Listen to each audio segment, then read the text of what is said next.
औज़ुबिल्लाहिमिनश्शैतानिर्रजीम बिस्मिल्लाहिर्रहमानिर्रहीम। अलगदीर चैनल की जानिब से इसरार से निशादर खिदमत है। आज हम नमाज जुम्मा के अहकामात के बारे में डिस्कस कर लेते हैं। नमाज जुम्मा वाजिब है तो कौन सा वाजिब है, किन हालात में नमाज जुम्मा अदा कर दी जाए तो नमाज ज़ोहर पढ़ने की ज़रूरत नहीं होती, और किन लोगों पर नमाज जुम्मा पढ़ना वाजिब नहीं है। मोमिनीन कराम, नमाज जुम्मा वाजिब है, लेकिन वाजिब ऐनी नहीं, वाजिब तखीरी है।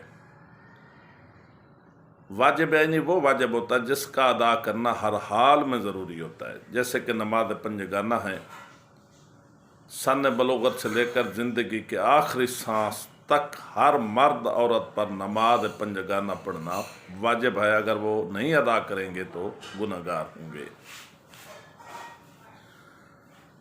नमाज तखीरी वो वाजिब होता है जिसमें 2-3 वाजिब होते हैं और बंदा को अख्तियार हासिल होता है कि उनमें से कोई एक वाजिब अदा कर दे तो दूसरा वाजिब अदा करने की ज़रूरत नहीं रहती।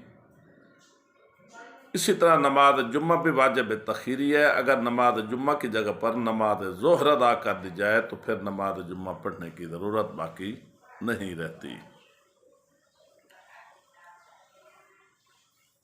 अब अगला सवाल यह है कि वो कौन से हालात हैं या वो कौन सी शराइत हैं जिनमें नमाज जुम्मा पढ़ा जाए तो नमाज ज़ोहर पढ़ने की ज़रूरत बाकी नहीं रहती।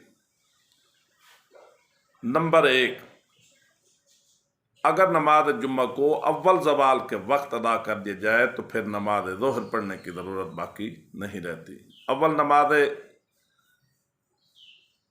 ज़वाल कौन सा वक्त होता है? ज़वाल के फ़ौरन बाद से लेकर 45 मिनट तक अगर नमाज जुम्मा अदा कर दी जाए तो फिर नमाज ज़ोहर पढ़ने की ज़रूरत बाकी नहीं रहती। नंबर 2, नमाज जुम्मा जमात के साथ हो। अगर जमात के साथ नहीं होगा तो नमाज जुम्मा नहीं होती।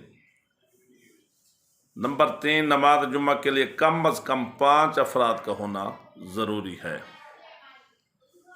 नंबर 4, जो पेश नमाज जुम्मा पढ़ा रहा है वो आदिल हो। ऐसा नहीं है कि किसी बंदे को पकड़ कर 2 खुतबे पढ़ा दिए और उसे मुसल्ले पे खड़ा कर दिया। पेश नमाज के लिए आदिल होना ज़रूरी है।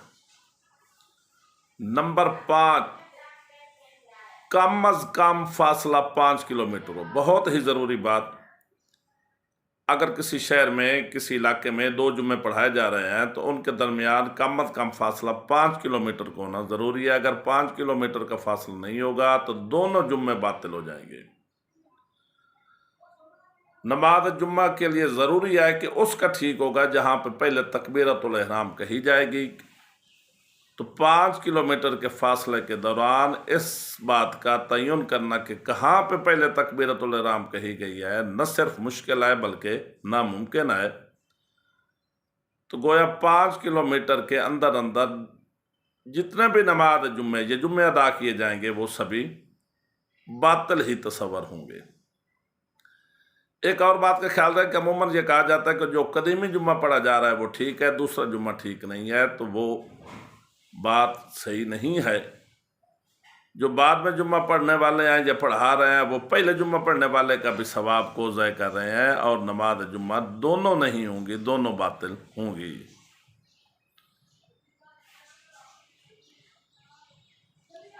अगला सवाल यह है कि वो कौन से लोग हैं जिन पर नमाज जुम्मा पढ़ना वाजिब नहीं है। औरत पर नमाज जुम्मा पढ़ना वाजिब नहीं है। औरत के लिए कोई ताकीद नहीं है कि वो नमाज जुम्मा पढ़े। हाँ, अगर वो नमाज जुम्मा पढ़ने के लिए आई है तो 2 खुतबात में जो कुछ वो सुन रही है या उसके बाद वो नमाज जुम्मा में भी शरीक हो गई है तो उसका सवाब उसको ज़रूर मिलेगा। बुज़ुर्गों पर नमाज जुम्मा वाजिब नहीं,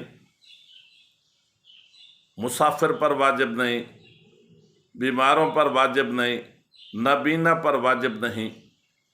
ये वो लोग हैं जो नमाज जुम्मा की बजाय नमाज ज़ोहर को अपने घर पर अदा कर लें तो उनको नमाज जुम्मा पढ़ने की ज़रूरत नहीं है।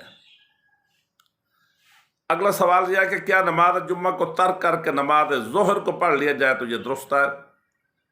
اس کا جواب یہ ہے کہ بالکل درست ہے، اگر گھر میں بندہ نماز ظہر پڑھ لے۔ ویسے نماز جمعہ کے لیے اگر بندہ جائے تو معصومین علیہ السلام فرماتے ہیں کہ نماز جمعہ غریب کا حج ہے، مومنین کو مصافحہ کرتے ہیں، بہت ساری فضیلتیں ہیں، لیکن اگر گھر میں نماز ظہر کو انجام دے دیا جائے تو پھر بھی یہ درست ہے اور بندہ گناہگار نہیں ہوگا۔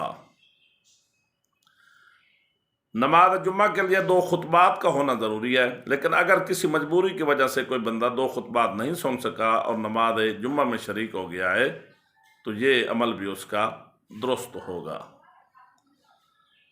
ایک اور ضروری بات، نماز جمعہ کے دوران قرآن مجید میں ہے خرید و فروخت سے پرہیز کیا جائے، وَذَرُوا الْبَيْعَ، تو خرید و فروخت کرنا یا اس قسم کے کام کو انجام دینا یہ مناسب نہیں ہے اور مومنین کو اس سے پرہیز کرنا چاہیے۔ آخر میں ایک اور اہم ترین بات، نماز جمعہ کے بارے میں بہت سے مجتہدین کے مختلف فتاوے ہیں، یہ وہ باتیں تھیں جو بنیادی طور پر آپ کی خدمت میں پیش کی گئی ہیں۔ اگر تفصیلی طور پر یا اختلافی مسائل میں آپ کوئی بات کرنا چاہتے ہو تو اپنے مجتہد کی طرف رجوع کر سکتے ہیں۔ مومنین سے اپیل ہے کہ بندہ نچید، بندہ کے بچوں، بندہ کے والدین کو اپنی دعاؤں میں یاد رکھیں۔ اللہم صلی علی محمد و آل محمد۔